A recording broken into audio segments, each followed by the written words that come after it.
நீங்க வந்து வான் பரப்புல தான் வந்து ஆகாய மார்க்கமா தான் நம்ம வந்து பயங்கர ஸ்ட்ராங் நினைச்சுக்கிட்டு இருந்தோம். அதையே தூளாக்கிட்டாங்க. இப்படி வந்து நாங்க வச்ச இடம் பூரா வந்து வலிக்கு வலிக்கு சறுக்கி விழுந்து அடி பலமா நான் கேட்கிறேன். நீ சரியான அடி. எப்படி நான் தப்பிக்கிறது? எப்படி வெள்ளக்கொடி தான்.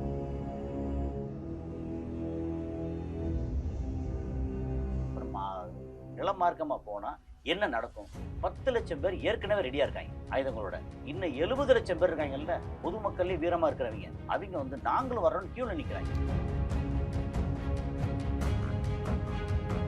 எல்லாம் வந்து வெளியில் நிக்கிறாங்க, போக முடியாது. அங்க இருக்கிற சீஃப் அங்க கேட்டா வந்து இங்க போனா போனமா தான் வருவாங்க, போக மாட்டோம். எங்க மக்களை வந்து நாங்க பலி கொடுக்க தயாரா இல்லை.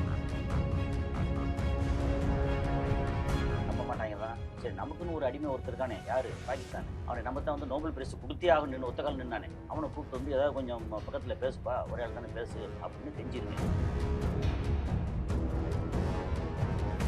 அதை வந்து கொள்ளையடிக்க போனோம். அங்க பார்த்தா அவங்க வந்து சாதாரண அங்க இருக்கிற ட்ரைபல் ஆட்கள் துப்பாக்கியை வச்சு ஹெலிகாப்டர் அடிச்சு சுட்டு விட்டாங்க. நாங்க வந்து அடுத்தவங்க வீடு பிரச்சனை, அடுத்த நாடு அப்படின்னா போற நிறுத்துவோம். எங்க நாட்டுக்கு இப்ப போற அப்படின்னா நாங்க வந்து இவ்வளவு பெரிய ஆளு தெரியுமா அப்படின்னு சொல்லிட்டு பயங்கரமா போனா கிழிச்சி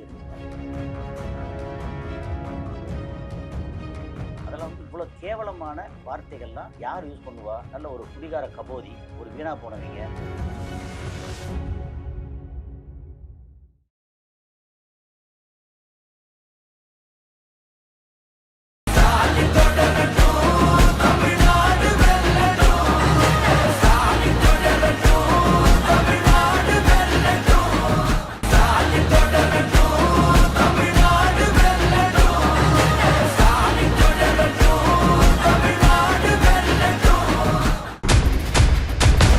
பேர் என்ன?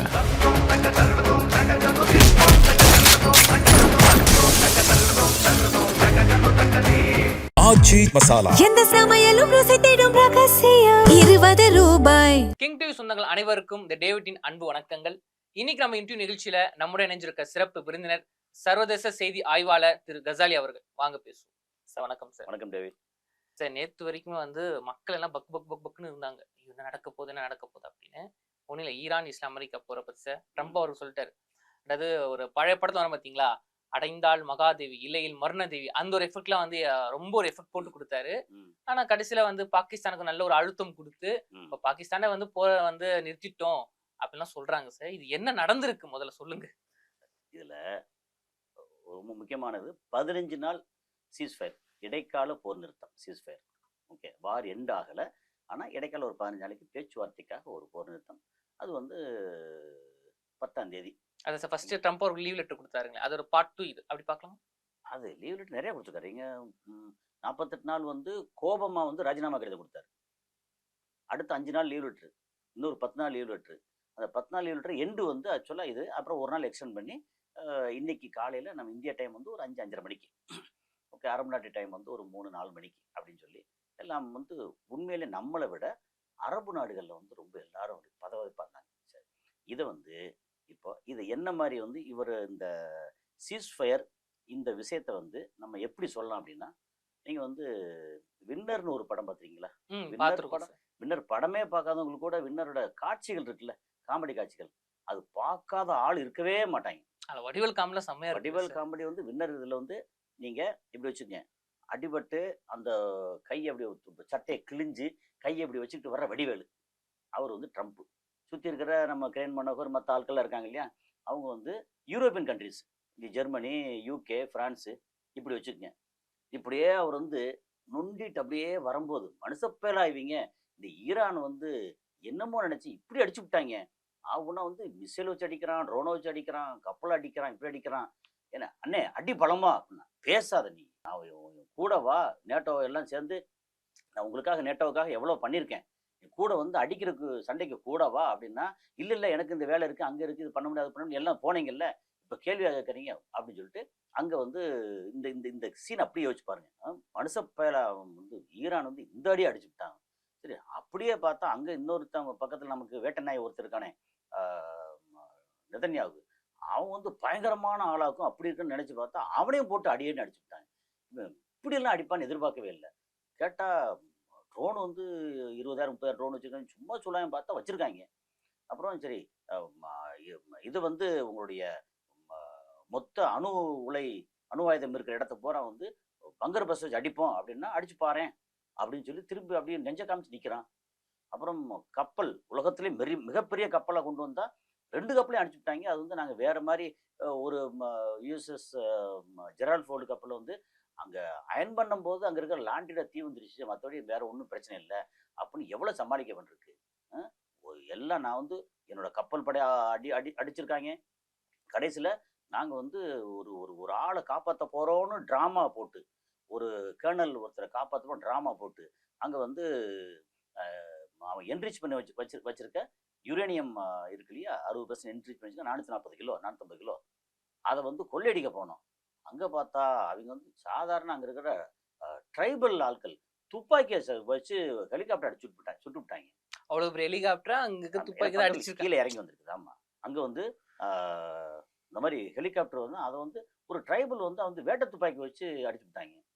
அப்புறம் சரி உள்ள போகலான்னு பண்ணிட்டு வந்து அந்த பெரிய ஃப்ளைட்டு அந்த மெட்டீரியல் கூட்ஸ் ஃப்ளைட்டு அந்த ஃப்ளைட் வந்து கீழே இறங்கினா மண்ணு வந்து சிக்கிக்கிருச்சு. மண்ணில் அந்த பழைய ஓடுதளத்தில் இப்படி வந்து நாங்கள் வச்ச இடம் பூரா வந்து வலிக்கி வலிக்கி சறுக்கி விழுந்து விழுச்சு அடி பலமா. நான் கேட்குறேன், நீ சரியான அடி.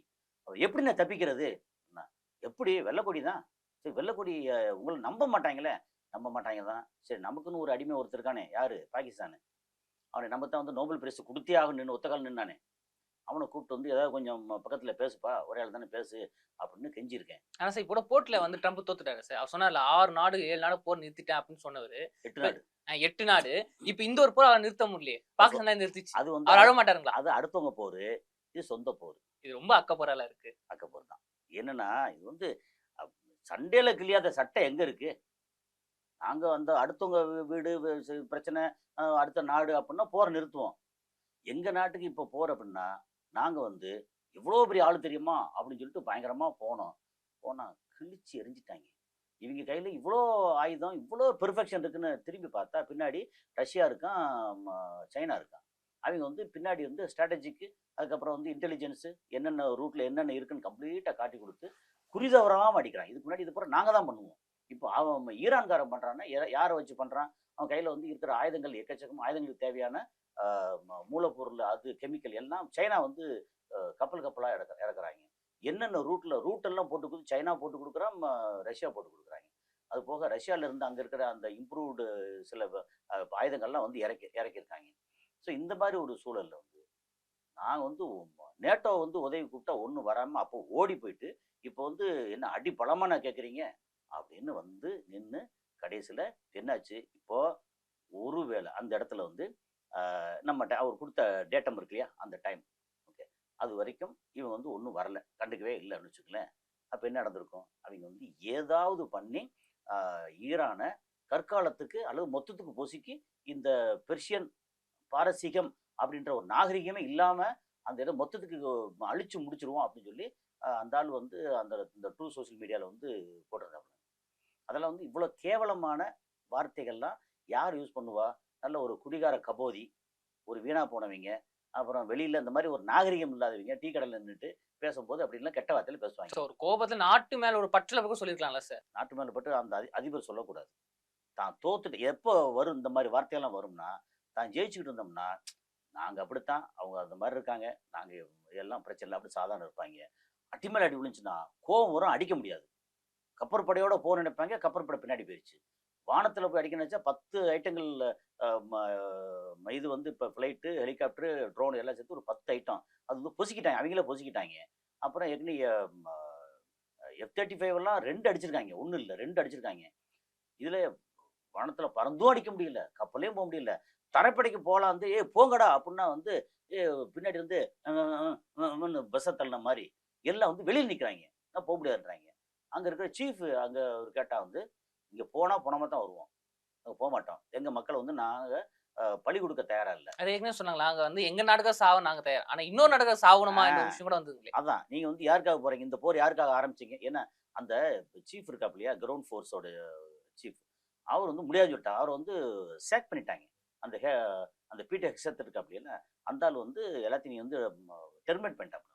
12 பேர் அப்படி. எதுக்கு அவன் கேட்ட கேள்வி என்ன? இந்த போர் எதுக்கு ஆரம்பித்தோம்? நம்ம நாட்டுக்கு என்ன சம்மந்தம்? இவங்க சொன்னா இஸ்ரேலுக்காக நம்ம போய் அடி வாங்கி கிடக்கும். இஸ்ரேலு வேற அடி வாங்கியிருக்கான், அது வேற விஷயம். இஸ்ரேலுக்காக நம்ம ஏன் இவ்வளோ அடி வாங்கணும்? சரி, இது வரைக்கும் அடி வாங்கிட்டோம்ல. ஓகே, அங்கே வந்து ஏற்கனவே கிரவுண்ட் ஃபோர்ஸு ஏற்கனவே ரொம்ப ஹெவியாக பயங்கர ஸ்ட்ராங்காக இருக்காங்க. நாங்கள் போனோம்னா சவப்பட்டியா கஃபின் அப்படின்னு சொல்கிறோம். அந்த இது வார்த்தை கஃபின்ங்கிறது சவப்பட்டி நினைக்கிறேன். இந்த சவப்பட்டியில் தான் வருவோம். அப்போ மக்களை வந்து தெரிஞ்சே நம்ம வந்து பழி கொடுக்க முடியாது. நீங்கள் வந்து வான் பரப்பில் தான் வந்து ஆகாய மார்க்கமாக தான் நம்ம வந்து பயங்கர ஸ்ட்ராங் நினச்சிக்கிட்டு இருந்தோம். அதையே தூளாக்கிட்டாங்க. அதுக்கப்புறம் நமக்கு சுற்றியே பயங்கரமான அளவுக்கு நம்மகிட்ட வந்து தளங்கள் இருக்குது. அது யுஏ இருக்கட்டும், சவுதி இருக்கட்டும், இங்கே இருக்கட்டும், ஈராக்கு, எல்லா இடத்துல நம்ம தளங்கள் இருக்குது. நம்மளை அசைச்சிக்க முடியாதுங்க. அத்தனை தளத்தையும் போட்டு அடித்தாங்க. சரி, அடிக்க வந்தால் நம்ம வான் தடுப்பு சாதனம் பயங்கர ஸ்ட்ராங்காக இருக்குனாங்க. அந்த தடுப்பு சாதனத்தில் கண்ணையே போட்டு அடிச்சிட்டாங்க. எது நம்ம டேட்டா, அந்த ரேடார் இதெல்லாம் இருக்கு இல்லையா, அதெல்லாம் போட்டு ட்ரோனை வச்சு, சாதாரண ட்ரோனை வச்சு அடித்தாங்க. அதாவது 4500 கோடி ரூபா ஒருத்து உள்ள அந்த இது தாடு இதை வந்து ஒரு 30 லட்ச ரூபா சாதனத்தை வச்சு அடிச்சிட்டாங்க. அவ்வளோதான், முடிஞ்சு போச்சு. ஸோ இந்த மாதிரி அடித்து நம்மளை வந்து ஒன்றும் இல்லாமல் ஆக்கிட்டாங்க. அப்போது நம்ம வந்து ஆகாய மார்க்கமாக பயங்கரமான ஆள் நடிச்சோம், அதையும் அடிச்சிட்டாங்க. கப்பல் படை நம்மகிட்ட பயங்கரமாக இருக்கணும், அதையும் தூள் கட்டிட்டாங்க. கடைசி என்ன பண்ணீங்க? கப்பலில் இருந்து ஸ்ரீலங்கா பக்கத்தில் ஆயுதமே இல்லாமல் விசாகப்பட்டினத்தில் எக்ஸிபிஷனுக்கு போயிட்டு வந்த ஈரானோட 2 கப்பல், அதில் ஒரு கப்பலை வந்து நீர்மூழ்கி கப்பலேருந்து போட்டு அடிச்சிங்க. இதை தாண்டி வேறு என்ன தப்பு சாதிச்சிங்க? அப்போது இதுக்கப்புறம் என்ன? ஒன்று ஆகாய மார்க்கம் மாதிரி விமானப்படை, இன்னொன்று கப்பற்படை, 3வது இருக்குது தரைப்படை. இப்போ இந்த 2மே பயங்கரமாக பலசாலி, அவங்கள்ட்ட பெருசாக இல்லைன்னு சொன்னீங்க, அதையே போட்டு தாக்கிட்டாங்க. இப்போ நம்ம நில மார்க்கமாக போனால் என்ன நடக்கும்? 10 லட்சம் பேர் ஏற்கனவே ரெடியாக இருக்காங்க ஆயுதங்களோட. இன்னும் 70 லட்சம் பேர் இருக்காங்கல்ல, பொதுமக்கள்லேயே வீரமாக இருக்கிறவங்க, அவங்க வந்து நாங்களும் வர்றோம்னு கியூவில் நிற்கிறாங்க. இந்த போர் சொன்ன பேர் கூட அங்கே இருக்க மக்கள் ரெடியாக ஆனாங்களாமா சார்? அதுதான் 70 லட்சம் பேர். அதாவது 10 லட்சம் பேர், அதில் 6 லட்சம் பேர் வந்து ஏற்கனவே இராணுவத்தில் இருக்கிறவங்க, இன்னொரு 4 லட்சம் பேர் வந்து ஐஆர்ஜிசியில் இருக்கிறவங்க, அது இல்லாமல் எக்ஸ்ட்ரா உள்ளதெல்லாம் சேர்த்து ஒரு 15 லட்சம் பேர் இருக்காங்கன்னா, இன்னும் 70 லட்சம் பேர் வந்து பொதுமக்கள் இருக்காங்கல்ல, அவங்க வந்து நாங்களும் சண்டைக்கு வர்றோம், எங்கள் உயிர் போனால் பரவாயில்ல, இந்த நாட்டுக்காக எங்கள் தலைவரே வந்து போட்டு தள்ளிட்டாங்க அப்படின்னு 70 லட்சம் பேர். அது மொத்த மக்கள் தொகை எடுத்தீங்கன்னா 9 கோடி பேர். அங்கே 9 கோடி பேரில் வெளிநாட்டுக்காரங்கெல்லாம் கழிச்சிட்டோம்னா ஒரு அறிவிப்புனா 8.5 கோடி பேர், 8.25 கோடி பேர் இருக்கலாம். 8 கோடி பேர் வைங்களேன். 8 கோடி பேரில் எப்படி பார்த்தாலும் சரிபாதி பெண்கள். 4 கோடி பேர். இந்த 4 கோடி பேரில் வந்து ஒரு 10 வயசு 15 வயசுக்கு கீழே அப்படின்னு எடுத்துச்சுன்னா ஒரு 1 கோடி பேர் போயிடுவாங்க. 50 வயசுக்கு மேலேன்னு எடுத்தாச்சு அப்படின்னா அதில் 1 கோடி பேர் போயிடலாம். மிச்சம் 2 கோடி பேர். இந்த 2 கோடி பேரில் வந்து 70 லட்சம் பேர் சண்டைக்கு வர்றாங்க. யோசிச்சு பாருங்க. சார், நீங்க ஒரு விஷயம் சொன்னீங்க, 70 லட்சம் பேர் ஈரானுக்காக சண்டைக்கு வராங்கன்னு சொன்னீங்க. அதனால இப்போ இந்த ஒரு கேள்வி கேட்கலாம் சார். இந்த ஈரான் கிட்ட அமெரிக்கா, இஸ்ரேல் 2மே மோதி இருக்காங்க. ஆனா என்னோட கேள்வி என்னன்னா, அமெரிக்கா வந்து ஈரானுக்கு சப்போர்ட் பண்றதுக்காக வந்து அவங்க இப்போ ஏமாந்து போயிட்டாங்களா அடி வாங்கி? இல்லைனா இஸ்ரேல் வந்து ஓகே இதை நான் நல்ல டைம் நம்ம வந்து ஒன்றே மோத முடியாது, அமெரிக்கா துணை கூட்டணும்னு சொல்லி அவங்களும் மோதி ஒரு இஸ்ரேல் ஏமாந்து போயிருக்கா? இந்த இடத்துல யார் ரொம்ப அடி வாங்கியிருக்கா சார்? என்ன நடந்திருக்கு சொல்லுங்க. 2மே அடி வாங்கியிருக்காங்க. அதாவது இதில் இஸ்ரேலுக்காக அமெரிக்கா வந்தாங்க அப்படிங்கிறது உண்மைதான். ஆனால் இஸ்ரேல் வந்து அமெரிக்காவை தான் அங்கேயே இருக்கான். இப்போ ஒருத்தருக்கு ஒருத்தர் மியூச்சுவல் தான்.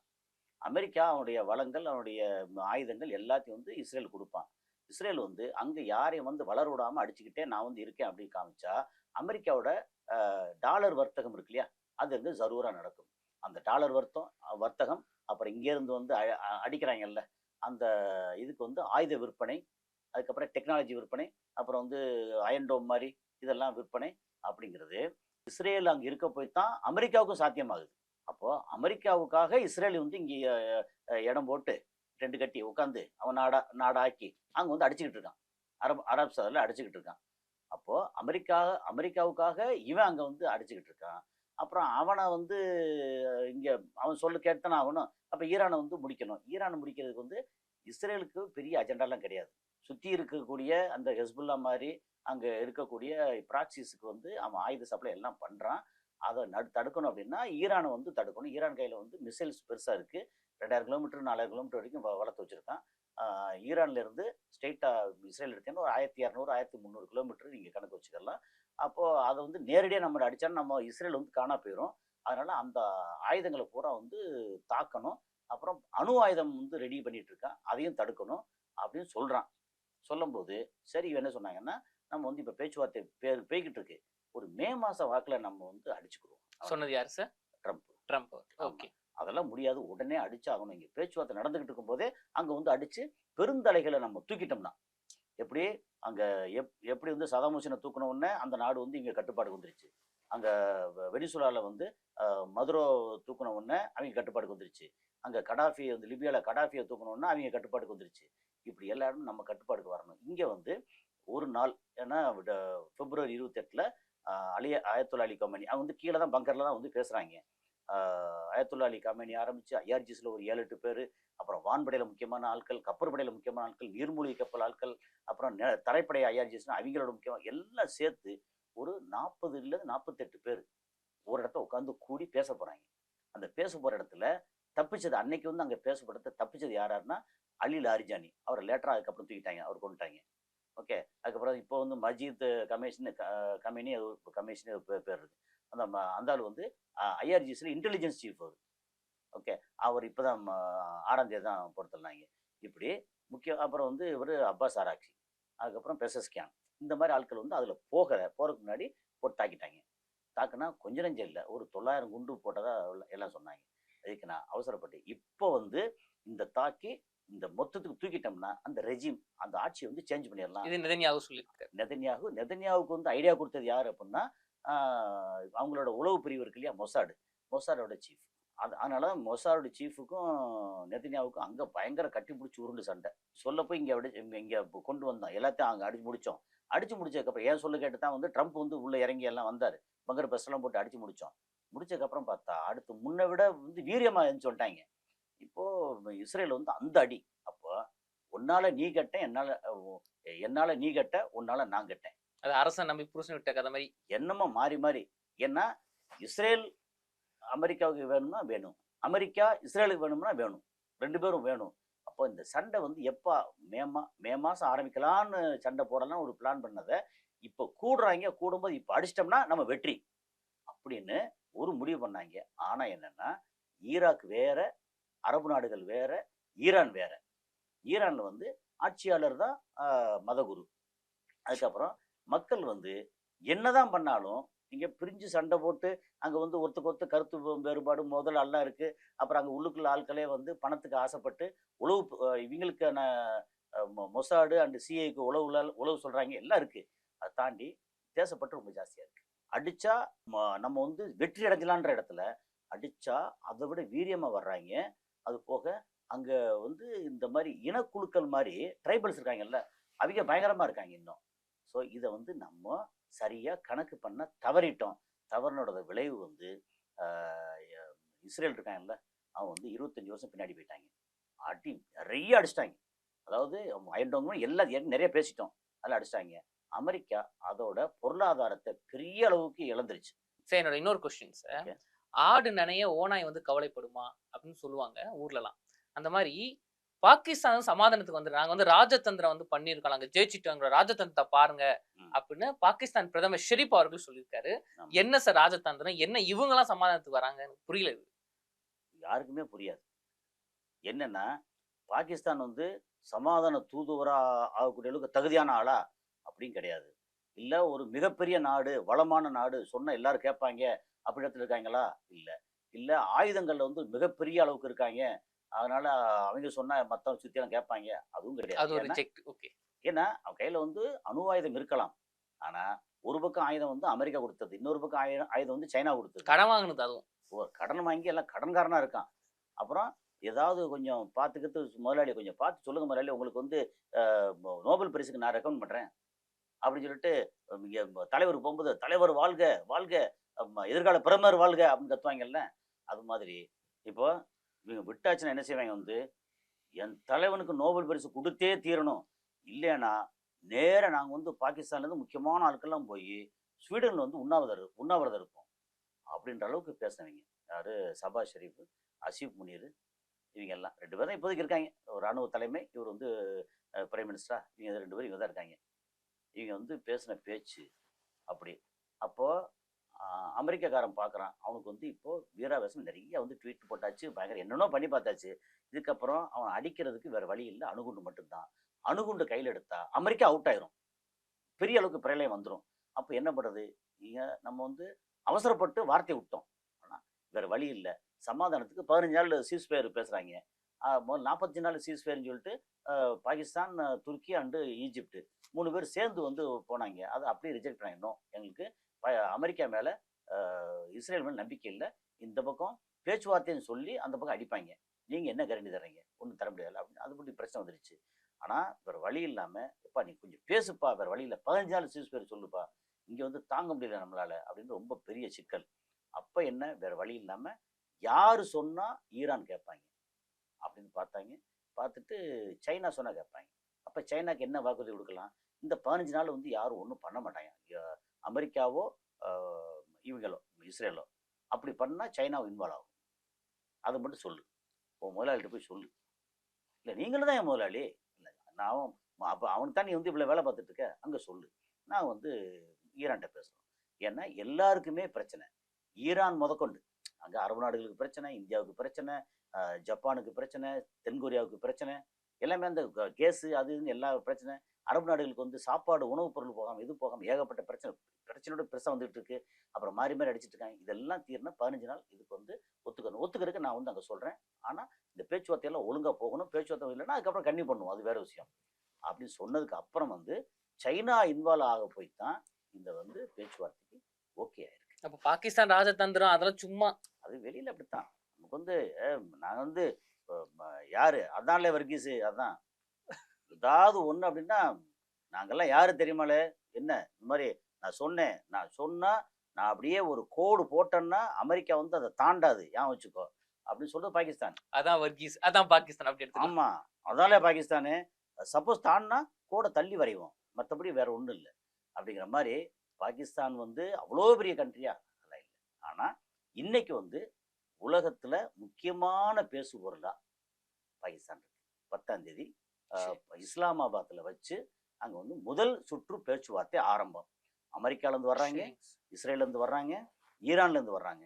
ஒருவேளை சப்போர்ட் அடிஷனலாக வந்து சவுதி, யுஏலேருந்து ஓமான்லேருந்து வர போகிறாங்களா, அப்புறம் வந்து சைனாலேருந்து வர போகிறாங்களா, அல்லது துருக்கியிலேருந்து யார் வர போகிறாங்களா, ஏன்னா அந்த ரீஜன் தானே அது. இப்போ இது சம்மந்தப்பட்டு அப்புறம் இங்கே வந்து யூகேலேருந்து யார் வர போகிறாங்களா, யார் யார் வந்து அட்டன் பண்ண போகிறாங்க. பாகிஸ்தான் வந்து தலைமை மையம், அது பாகிஸ்தான் மையத்தை வச்சுட்டு இதில் அமெரிக்கா, இஸ்ரேல் அண்ட் ஈரான் அவங்க முக்கியமான ஆட்கள். அப்புறம் ஹர்மோஸ் முக்கியமானதில் இன்னொரு பார்ட்னர் யார் அப்படின்னா ஓமான். ஸோ ஓமான் வரக்கு வாய்ப்பு இருக்குது. அப்புறம் இதில் பின்னாடி நின்று சப்போர்ட் பண்ணுறாங்க இல்லையா, அப்போ சைனா, ரஷ்யா அவங்க வருவாங்களா, இல்லை இந்தியாவிலேருந்து யாரும் ரெப்ரசன்ட் பண்ண போகிறாங்களா இந்த பேச்சுவார்த்தையில், அதெல்லாம் தெரியாது. ஆனால் நல்ல துவக்கம் தான். இல்லைன்னா இந்த உலகம் வந்து இவ்வளோ பொசுங்கி போயிருமோன்ற ஒரு உண்மையில மோசமான ஒரு கண்டிஷன் இருந்தது. அதனால் இந்த இதில் வந்து நாம் வந்து அது அதாலே வர்கீஸ்ன்னு சொல்லி சொன்னால் கூட ஒரு காமெடியாக இருந்தால் கூட பாகிஸ்தான் பேர் வாங்கியிருக்காங்க. அது வந்து இந்த உலகத்துக்கு இன்னைக்கு நல்லது. எல்லா இடத்துலையும் வந்து கொஞ்சம் ஓகே, ஒரு மிகப்பெரிய பெருமூச்சு. நைட்டில் நிறைய பேர் தூங்கிருக்க மாட்டாங்க, பெரிய பெருமூச்சு. நன்றி சார், தொடர்ந்து பேசுவோம்.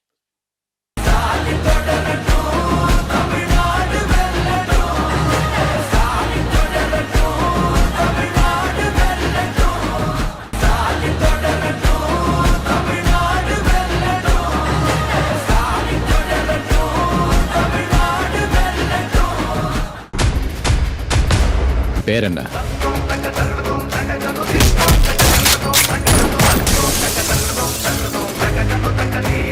ஆச்சி மசாலா. எந்த சமையலும் ருசி தேடும் ரகசியம். 20 ரூபாய்.